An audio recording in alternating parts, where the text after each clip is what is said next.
To properly store your apples, it is especially important to harvest them correctly.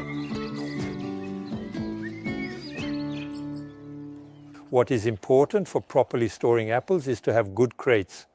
Usually, people use wooden crates, which are the classic type. You can even make them yourself with pallets, for example, or you can get fruit or vegetable crates that you find at the market. However, if you have already used these crates, you need to disinfect them thoroughly. Count on at least approximately 4-5 containers of bleach, typically for about 20 to roughly 30 liters of water or so. Once you have made your solution, we will soak the crates, but before soaking them, we will wash them first. It's important to clean them well. You could also use plastic crates, which are much easier to clean. Now, we are going to carefully soak our wooden crate in the bleach water. Disinfect it very well and make sure it is thoroughly moistened and clean.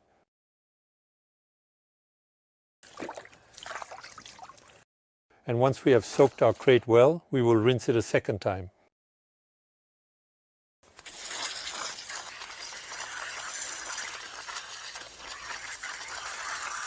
There we go. Now that our crate is rinsed, we can move on to picking the apples.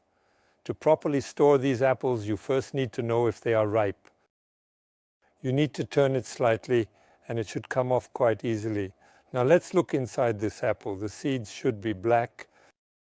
We cut our apple into 2 parts. There you can see the seeds are black. They should also come off easily. If the seeds are white, your apple is not ripe enough. There is a golden rule when picking apples, pears and fruits in general. Use a 2-sided ladder to reach the outer edges of the tree, as the ripest fruits are always in that part. Also use an apron. The apron has the particular feature of having a pocket in the front, which allows you to put the apples in the apron pocket and descend safely as you go. Storing apples is very important. They should be placed in the crates one by one without bruising them to keep them well preserved. We arrange the apples so that they do not touch each other. This way, if one apple rots, it won't cause the others to rot.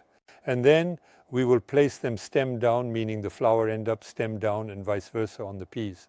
Now we are going to store these apples in a cool room. It can be in a garage or a basement. Under no circumstances in a cellar, because cellars are too humid, nor in an attic, since the air will be too dry. A storage place for fruit is a garage or basement, unless you have a dedicated fruit storage area with specific humidity. And if your garage is very dry, you can also occasionally wet the floor to rehumidify the apples. The storage temperature for an apple is around 8 to 10 degrees. This is the ideal temperature to keep them.